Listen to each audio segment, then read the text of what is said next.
प्रभु यीशु मसीह के नाम में सलाम।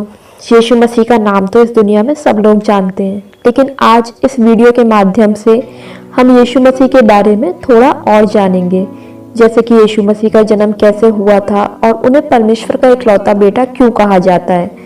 क्योंकि अक्सर ही हम मसीहों से ये सवाल पूछा जाता है कि कोई परमेश्वर का बेटा कैसे हो सकता है, और अगर है भी तो सिर्फ यीशु मसीह ही क्यों।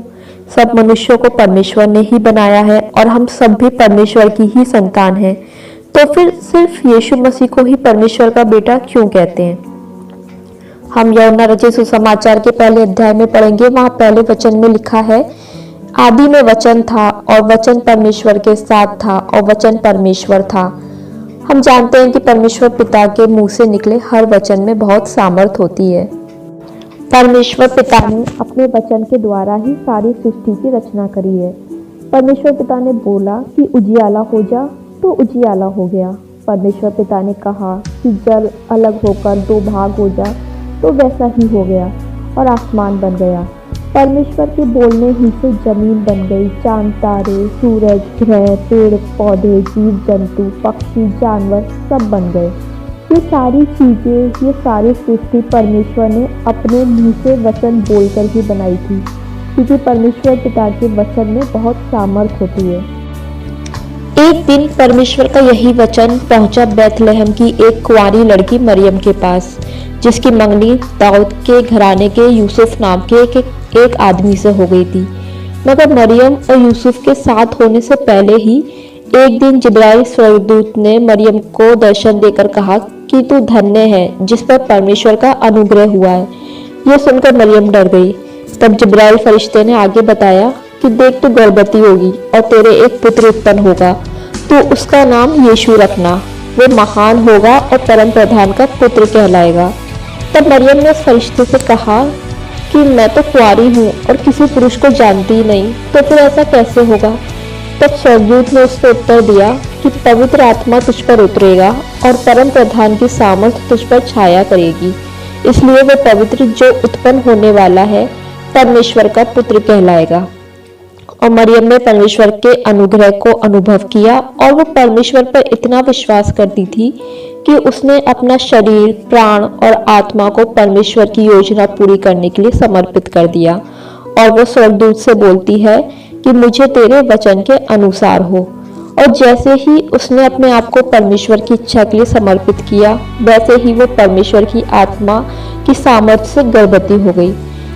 जैसे इस सृष्टि की उत्पत्ति के समय यहोवा के मुंह से निकले वचन से सृष्टि की हर चीज बनी थी, ठीक वैसे ही यहाँ भी यहोवा के मुंह से निकला वचन मरियम की कोख में देहधारी हुआ और मनुष्य के रूप में उत्पन्न हुआ, जिसका नाम यीशु है। परमेश्वर का ये वचन जो देहधारी हुआ, वो एकमात्र ऐसा इंसान था जिसके अंदर ना तो किसी पुरुष का अंश था और ना ही किसी स्त्री का खून। मरियम और यूसुफ यीशु मसीह के सिर्फ सांसारिक माता पिता थे, वो बायोलॉजिकल पेरेंट्स नहीं थे। ये सब सुनने में बहुत ही काल्पनिक और असंभव सा लगता है, मगर परमेश्वर के लिए कुछ भी असंभव नहीं है। यीशु तो परमेश्वर का वो वचन है जो आदि से परमेश्वर के साथ था और जिसके द्वारा सब कुछ उत्पन्न हुआ। इसलिए यूहन्ना 1:1 में लिखा है कि आदि में वचन था, मतलब इसका कोई आरंभ नहीं है, ये आदि से ही अस्तित्व में था।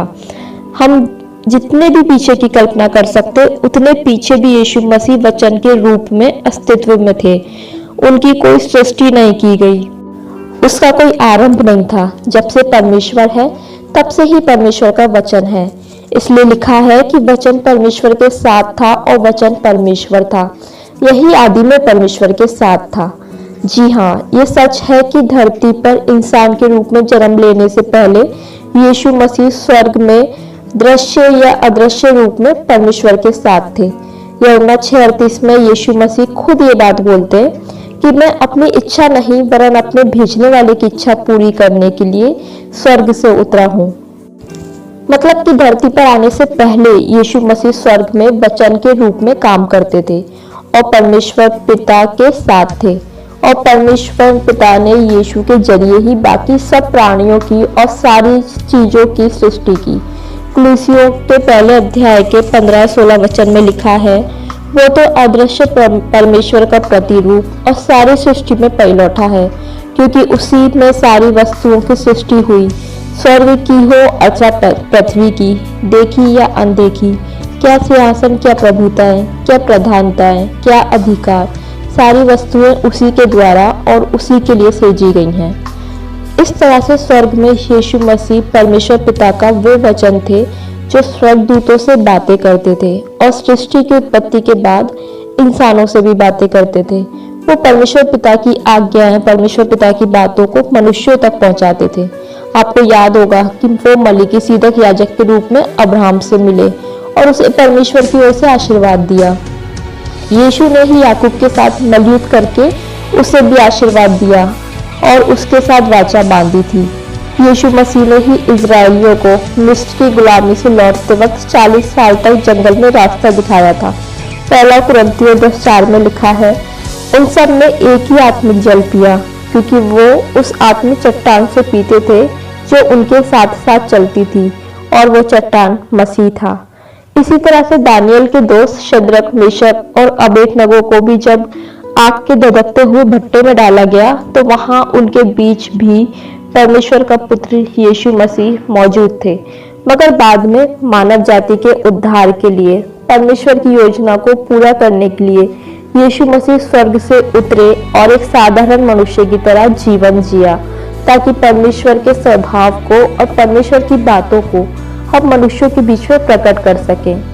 यीशु मसीह ये कहते भी हैं कि जिसने मुझे देखा है उसने परमेश्वर पिता को देखा है, क्योंकि मैं पिता में हूँ और पिता मुझ में है। एक और दूसरे अवसर पर यीशु मसीह ने बोला कि मैं और मेरा पिता एक है, जिसने मुझे भेजा है। क्रूसीकरण से पहले महायाजक ने यीशु से पूछा कि क्या तू परम प्रधान परमेश्वर का पुत्र है? तो यीशु ने कहा कि हाँ, मैं हूँ, और तुम मनुष्य के पुत्र को सर्वशक्तिमान की दाहिनी ओर और आकाश के बादलों के साथ उतरते देखोगे। एक और बार यीशु मसीह ने यह दावा किया कि उन्होंने पिता को काम करते हुए देखा है, और जैसे काम पिता करता है वैसे ही काम पुत्र भी करता है। लेकिन हो सकता है कि उस वक्त के लोगों की तरह आज भी कई लोग ये बोले कि ऐसा तो कोई भी कुछ भी दावा कर सकता है, कोई कुछ भी बोल सकता है। कई लोग हैं भी जिन्होंने परमेश्वर होने का दावा किया है, और हो सकता है कि यीशु मसीह भी झूठ बोल रहे हैं कि वे पिता के पास से आए हैं, या फिर हो सकता है यीशु मसीह की मानसिक स्थिति ठीक नहीं हो, इस वजह से वो ऐसी बातें करते हो। मगर यदि कोई साधारण इंसान अपने आप का ईश्वर होने का दावा करता है, तो क्या वो कोई ठोस सबूत देकर अपने दावे को सही साबित कर सकता है? किसी साधारण इंसान के दावे को गलत साबित करने में तो हमें मुश्किल से 5 मिनट ही लगेंगे और सारी बातों का दूध और पानी का पानी हो जाएगा। मगर जब बात नासरत के यीशु मसीह की होती है तो उसके एक भी दावे को गलत साबित करना कोई आसान काम नहीं है, और 2023 साल के बाद भी आज भी उन दावों को कोई गलत साबित नहीं कर सकता है, क्योंकि यीशु मसीह के पास अपनी बातों को सही साबित करने के सारे सबूत थे। वो यूं ही हवा में बातें नहीं करते थे। यीशु मसीह ने कहा भी है कि तुम चाहे तो मेरा विश्वास ना भी करो, परंतु उन कामों का तो विश्वास करो जो मैं करता हूँ। एक बार जब एक लकवे का मारा हुआ व्यक्ति छत से नीचे यीशु के पास उतारा गया कि यीशु मसीह से चंगा करे, तो यीशु ने उस लकवे के रोगी से बोला कि हे पुत्र, तेरे पाप क्षमा हुए। ये सुनकर धर्मशास्त्रियों ने तुरंत बोला कि ये व्यक्ति इस तरह की बातें करके परमेश्वर का अपमान कर रहा है, क्योंकि परमेश्वर के सिवा कौन पाप क्षमा कर सकता है। तब यीशु ने उनसे कहा कि क्या कहना आसान है, ये कि तेरे पाप क्षमा हुए या फिर उठ और चल फिर, परंतु इससे तुम ये जान लो कि मुझको पृथ्वी पर पाप क्षमा करने का भी अधिकार है। उसने उस लकवे के रोगी से कहा कि मैं तुझसे कहता हूँ, उठ, अपनी खाट उठाकर अपने घर चला जा। और वो रोगी व्यक्ति तुरंत उठा और खाट उठाकर सबके सामने से निकलकर अपने घर चला गया। इस तरह से यीशु मसीह ने लंगड़ों को चलाया, गुंगों से बुलवाया, अंधों को दिखाया, रोगियों को चंगा किया, दुष्ट आत्माओं को निकाला, जन्म के अंधे भिखारी को आंखें दी। इस बात की गवाही खुद उस भिखारी ने भी दी कि मैं अंधा था पर अब मैं देख सकता हूँ। बस इतना ही नहीं, यीशु मसीह ने कई मुर्दों को भी जिलाया, तूफान को डांट थमाया, पानी पर चलकर दिखाया, 5,000 और 7,000 जैसे सैकड़ों लोगों की भीड़ को खाना खिलाया, कोढ़ियों को ठीक किया, अपने अपराधियों को क्षमा किया। और सबसे बड़ा काम यीशु मसीह ने किया कि हम सब पापियों की सजा अपने ऊपर ले ली और क्रूस पर चढ़कर मरने को तैयार हो गया, जबकि उसने खुद कभी कोई पाप नहीं किया था, लेकिन हमें बचाने के लिए उसने अपनी जान दे दी और तीसरे दिन मुर्दों में से जी उठा और जिंदा ही परमेश्वर पिता के पास उठा लिया गया। अब आप ही बताइए, क्या कोई साधारण इंसान ये सब कर सकता है? यीशु मसीह का जन्म से लेकर मृत्यु तक कुछ भी साधारण नहीं था, और उसका पुनरुत्थान इस बात की गवाही है कि यीशु मसीह ने सब सच बोला था, क्योंकि यीशु मसीह ने अपनी मौत और अपने जी उठने की भविष्यवाणी पहले ही कर दी थी। इसलिए यीशु मसीह द्वारा यह कहना कि वो परमेश्वर का पुत्र है भी सच है। और यीशु मसीह के बपतिस्मे के बाद परमेश्वर पिता ने भी आकाश में से ये आकाशवाणी करी थी कि ये मेरा प्रिय पुत्र है। और अगर हम बात करें यीशु मसीह के जीवन और उनके चरित्र की, तो उस पर तो कोई सवाल उठा ही नहीं सकता। यीशु मसीह का जीवन तो हम सब मानव जाति के लिए एक उदाहरण है, जिसमें कोई कमी नहीं थी, कोई गलती नहीं थी, कोई पाप नहीं था। एक दिन यीशु मसीह ने भी भीड़ से बोला कि तुम में से कौन मुझे पापी ठहरा सकता है, मगर यीशु मसीह को कोई जवाब नहीं मिला, क्योंकि किसी के पास कोई जवाब था ही नहीं। यीशु मसीह का अपने परमेश्वर पिता के साथ संबंध इतना गहरा था कि यीशु मसीह को जानना ही परमेश्वर को जानना है। यीशु को देखना परमेश्वर को देखना है। यीशु पर विश्वास करना परमेश्वर पर विश्वास करना है। यीशु को ग्रहण करना परमेश्वर को ग्रहण करना है। यीशु से बैर रखना परमेश्वर से बैर रखना है, और यीशु का आदर करना परमेश्वर का आदर करना है। आज के इस वचन के द्वारा परमेश्वर की महिमा हो। आप सबको जय मसीह की।